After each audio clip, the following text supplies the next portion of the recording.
Hey guys, Hop here for the Nova Group.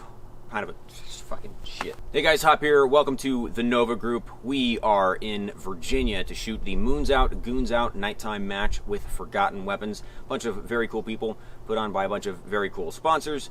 Luke, Brock, and I are going to go over the gear that we used for this match, but we're going to try not to spoil the results of the match because it's still ongoing. A bunch of people are shooting tonight and tomorrow. And we also are going to be making some videos about our match experiences. So stay tuned for those. Enjoy this stuff. We'll see you guys later. Why does it sound like his hop? You fuck! Why does it sound like SHOT Show Hop? Because I'm presenting! I'm presenting! I was going to try not to yell at you all week. But now I have to. Daddy and Mommy are fighting at the dinner table, and now I don't want to eat. Go stay in your room. I fucking hate these goddamn YouTubers.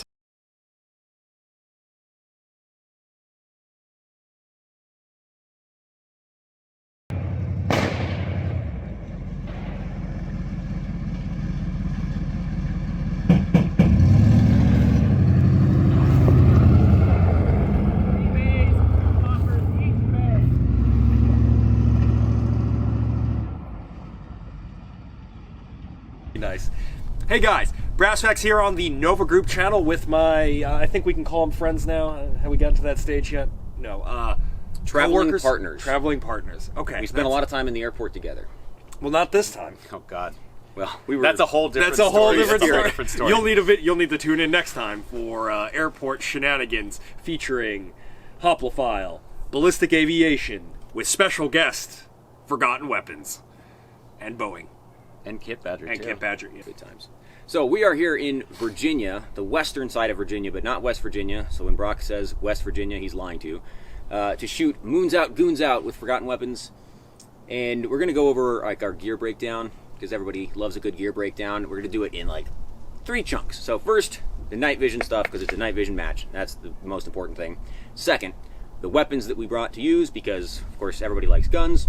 And then lastly, we're just going to talk about like kind of our like load bearing equipment, other gear items that we brought that maybe made a difference. So You want to kick us off? I was gonna say age before beauty, but we do age, beauty, and then Brock can go last. Oh, What the fuck? just outed me. Go get a drink. All right, how about you start? I Yeah. just jump in the fuck. Yeah. Jump out of the pool. Oh, there goes your phone. All right, Hop. What did you bring for your night vision? All right, well, Luke's going. So I recently bought a SiOnyx Opsin because, of course, everybody's wanting to know if it's good or not, and most of the reviews of it have not really been truthful, or they just lack context.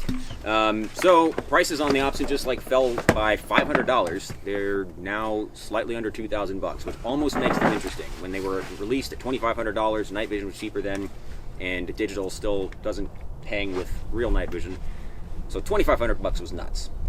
Night vision has gotten a lot more expensive, and the Opsin fell down to below $2,000. Now it's like, okay, now it's worth taking a look at. So what better way to bang out a quick, thorough review of the Opsin than to run it through an 8-stage competition, shooting match. So SiOnyx Opsin mounted to the new OpsCore. I don't know exactly what they're calling this. It's basically the replacement for the old fast bump. So this is a non-ballistic helmet. It has all the features of a carbon, but it's not made out of carbon fiber, so instead of costing $1,000, it costs $500. What's fuck is my help? Oh, Mine's a fast bump. Hey, as well. hey, nice. So those are old gen fast bumps. So they've got the plastic molded in shroud. I've got a metal shroud. They've got the basic suspension. I've got the I think they call it the Lux liner that comes with the more expensive one. But the most important thing is that this is super high cut, and I have a weird head.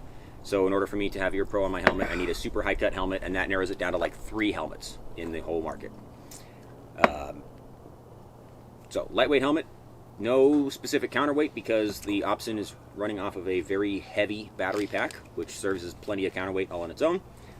Bit of a cable management nightmare though, because we've got a power lead going to the nod, as well as a comms cable that we're not using because there's no such thing as radio communications in a shooting competition. Yet. Auto noise barrier tech Ear Pro. And quite crucially, a task light. This is the Streamlight Sidewinder stock, which is capable of red light output, and a Possums of Hazard patch because possums are cool. Yeah, mine's Mine's pretty. I'm taking over, I guess, since I'm in the middle now. My setup's pretty simple. I'm running some AR NVGs. You'll see why. Like, it was this or those. So he had those, so I used this. Right? There wasn't too much logic here. I didn't really feel like running a monocular because cool guy shit. So I ran that. Hop has already explained my helmet's a fast bump. I had a white light on here, but I was so terrified of white light NDs, I actually just took it off. And Hop gave me. Hop, what is this? Oh, I mean, I think that's Princeton Tech, but like there's a billion of them. They all look exactly the same. All that is just a single red light on a little stock thingy. Yeah, and hacked together with Velcro, so you can stick it anywhere. Yeah, and then Just basic. like We stuck a lot of things in a lot of holes last night, but no comment. no comment. Yeah. So running basic contacts. Mine are inverted, if you notice, because the power or the audio input for the mic input on this side's broken, and the only way to save these for a lefty is to invert them. Perhaps most importantly, the red limited edition possum patch. Oh, you son of a bitch. Yeah. So like my night vision setup is my gimmick really for Yeah. the match, and your guys' night vision setups It's just are real night vision. real night vision. Yeah. We'll get to their gimmicks later on in the video. Yeah. So, I mean, I basically ran the exact same setup minus counterweight that Brock did. I don't even have a counter. I took my counterweight out. Yeah, actually. yeah, that's right, you did. So, I mean, like, ObsCorp, Fast Bump, Comtax, and then just, Wilcox G24 mount. And then, of course, the UAMVM. So, these, I ran these specifically because Brock needed help. I was going to run a NVM 14 monocular, but you offered these to me, and cool guy shit. Traveled through the airport with $20,000 $20,000 in nods in my fucking bag. Yeah, so these are so these are two Tantos in a Daisho bridge setup. So these can be run as monoculars. You just pop them out and go to town. Daisho Bridge is very convenient just for the single button activation. Yeah, and it's also really easy to hand off. We'll get into why this might have screwed me a little bit during the match later, but yeah, that's He's going to yell at me if we get into. You're not allowed to talk Yeah, about I think match results yet. the big thing here was like I'm testing this, so Right. I might as well hey, you want some free duels? That's why, I mean, these matches are good for this specific purpose, testing out gear in a hard use environment where you're worried less about like actually making sure that you're basically just putting it through the ringer. Yeah, it's great for testing out the level of cartilage remaining in your knees. We figured out Hop actually has run out of cartilage entirely. Yeah. And how much a human being can operate when deprived of sleep for several days. You guys are looking really influential right now. What guns did we run and why? SIG Spear LT in 5.56 with a ridiculous flash hider on the front of it. PEC 16. We'll get to that in a second. EOTech EXPS3, incorrect stock, and Blue Force Gear sling. I'm used to these. Vickers style slings are really good. Turns out we may have not needed the slings all that much during the match. It's like half and half. Like if you didn't have one, you might have suffered from it. But Yeah, I think on a couple stages you would have been screwed if you didn't have one. save that for later. Yeah, save that for later. The PEC 16 I wanted to run. I have a D-Ball i2 9007. So, I mean, I know that works, and again, these matches are about testing equipment, and the PEC 16 is weird and old. The SIG Spear LT, I kind of just want to run it to really test out that online, the hate for the rail not retaining zero. That in combination with the PEC 16, I thought was I don't know, just fun, And This does have the Arisaka clamp, right? yeah, so I do have an Arisaka clamp, a rail clamp, which is supposed to mitigate that issue, but again, I didn't run into it last night. I don't think I ran into any shift. And the barrel is properly torqued, so Yep. theoretically, maybe don't even need the Arisaka, but I guess knows? that remains to be seen. Yeah. So as far as like your optics, so this is a EXPS3, so it sits at lower height and it's on a Unity riser. Unity riser. Do you find that you normally need tall risers? Yes. Is that So that's just the way Roof has it. So you're just no. suffering? I actually would have probably preferred an even taller mount. Ooh, interesting. Because of the type of shooting we're doing. We'll talk about that tomorrow.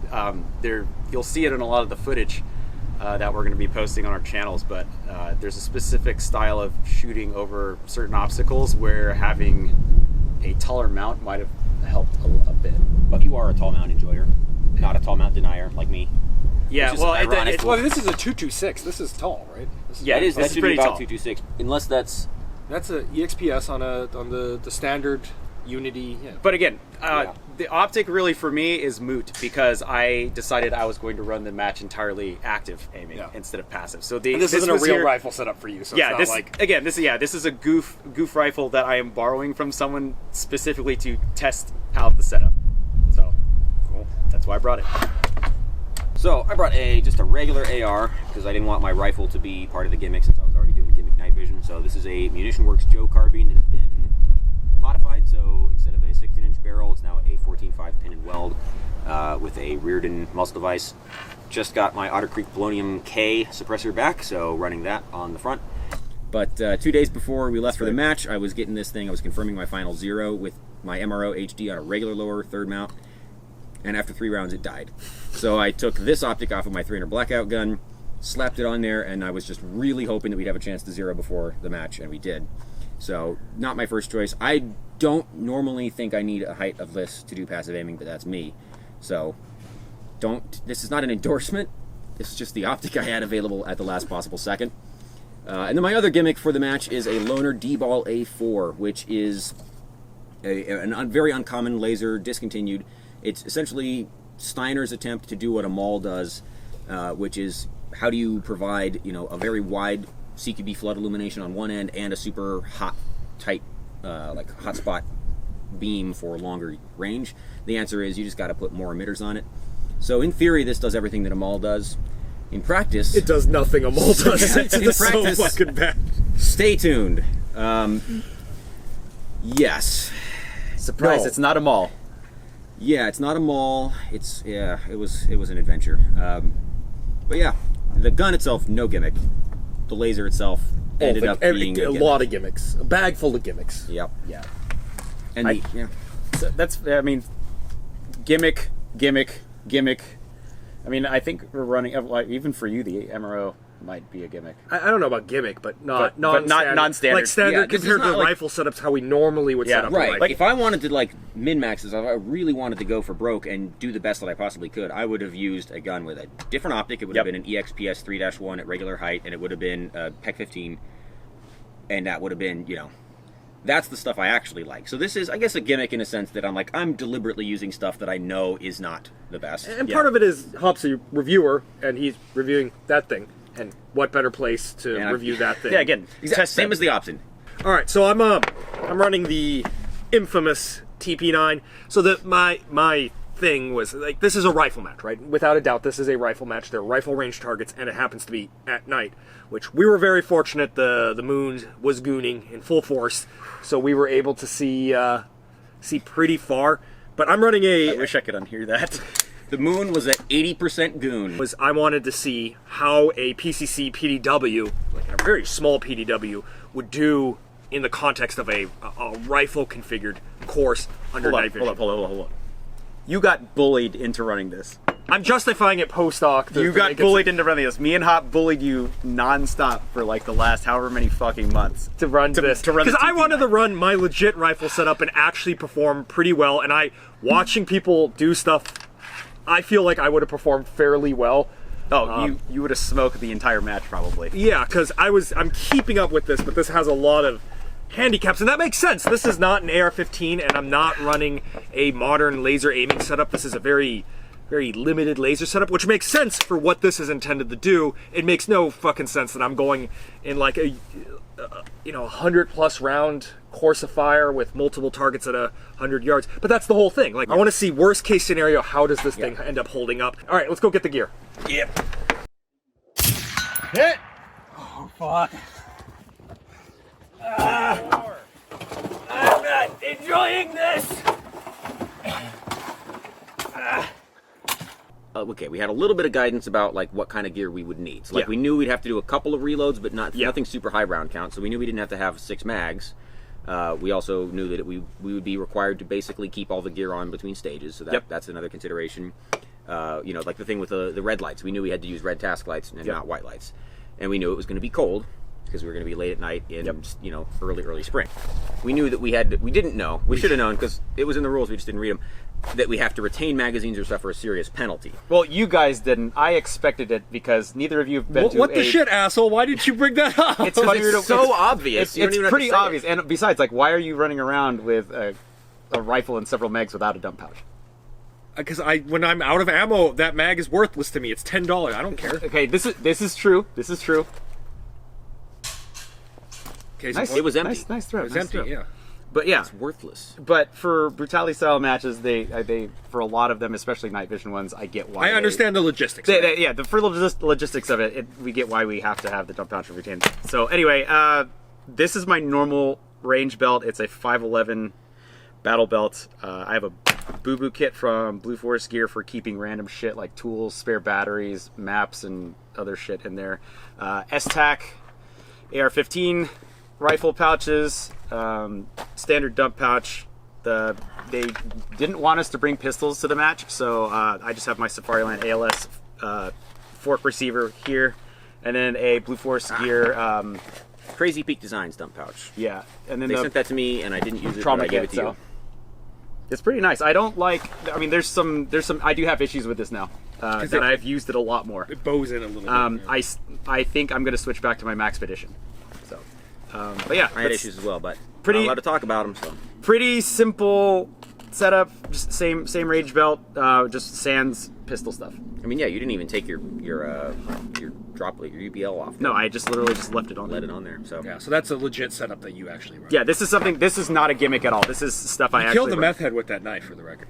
yeah, so same thing. Yeah, like I knew I probably should use a battle belt because a chest rig would have been a little bit overkill, I guess. Like, there's a lot of stuff you can put on a chest rig that we absolutely would not need for a match. So a little bit of a gamer choice. Yep. I'm not a huge fan of battle belts as far as like practical gear, but for competition, yes, they are really awesome. So this is a Defense Mechanisms, 2-layer style battle belt. Super rigid because it's got the Tegris inserts on both the inner and the outer layer.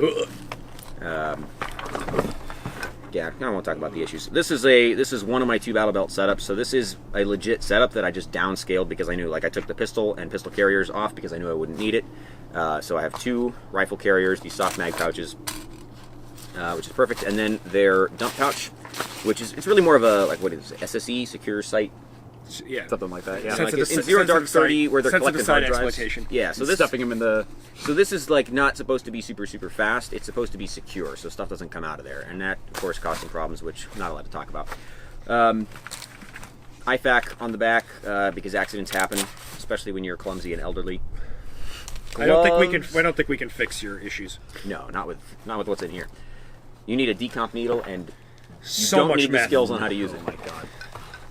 Gloves, just mechanics. Yeah, like it was cold, but it was dry, and it wasn't like super cold. It was barely below freezing. So in those conditions, I know that I can usually get away with just regular mechanics gloves as long as I'm staying, kind of active and my fingers won't get totally frozen.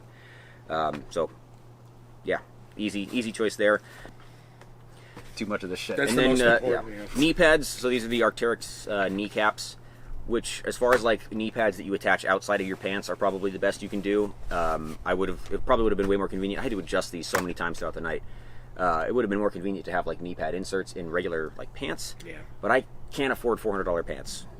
Just can't be doing it. So You spent all that money on a SiOnyx Opsin. yeah, exactly. So that could have bought me 5 pairs of pants. Yeah, well, instead you got shitty night vision. So I brought 2 magazine carriers. No, you didn't. Hop brought 2 magazine carriers. Correct. Yeah, enough said. No, And scene.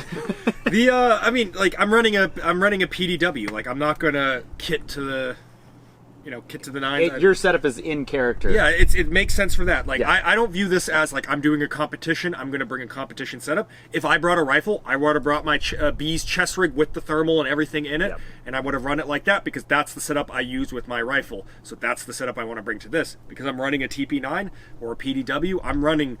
Like in real life, I'd probably be shoving these into my pocket, but that's a little too silly for a situation like this, especially if you just jettison all of your stage points by dropping a single mag. So yeah, ran these 2 guys. I don't know how to read, so I didn't know dropping mags into the dirt was a penalty, or leaving them there. So I was, I used the man's dump pouch, your pockets. So that's basically what I did. Yeah, 2 basically G-code Scorpions. So they're very nice. This one, I mean, it's meant for handgun mags. This one was a bit of an issue because with the bolts in it, it can't quite go all the way down. And one time it jettisoned out on the stage, but I noticed it. Your So- setup is basically like the the demonstration of the I don't know what you call it, like the prepared citizen, like PDW. Yeah, so stuff. I have Get the fuck literally a Scorpion in the bottom of my car with a mag in it like this, and you just pick it up and Yep. and that's it, you know. So that's more or less it. Yeah, I didn't even have a dump pouch. I got that from my pockets. I just wore a jacket. I brought my gloves and then I refused. I put them in my pocket because I'm like, I'm gonna need these. I'm gonna need these. You And then never I didn't, put 'em and then, on. and then I never put them on the entire night. I think I put them on for the No, I didn't even put them on for the Humvee stage because I had to operate the camera for Yeah. you, and those gloves don't. So He's yeah, hot blooded. He doesn't need gloves. that's probably the coldest one there. But yeah, that's why those mags don't work anymore. $80 a piece. Well, that's it. So that's the shit that we brought to Moons Out, Goons Out. Strong I know both of emphasis these on guys, shit. Yeah, both of these guys are making like match videos, so they'll go over all Yep. the stages, their results, and everything like that, and those are going to be good videos to watch. I'm just doing 2 reviews out of this, so I'll be reviewing the Opsin and reviewing the A4. Not a review, no, that you can't even buy them anymore, so it's pointless. But I'm going to be talking about the A4, and I'll include all the relevant information from the match. It's for posterity. But yeah, I'm not doing a match overview because I already forgot.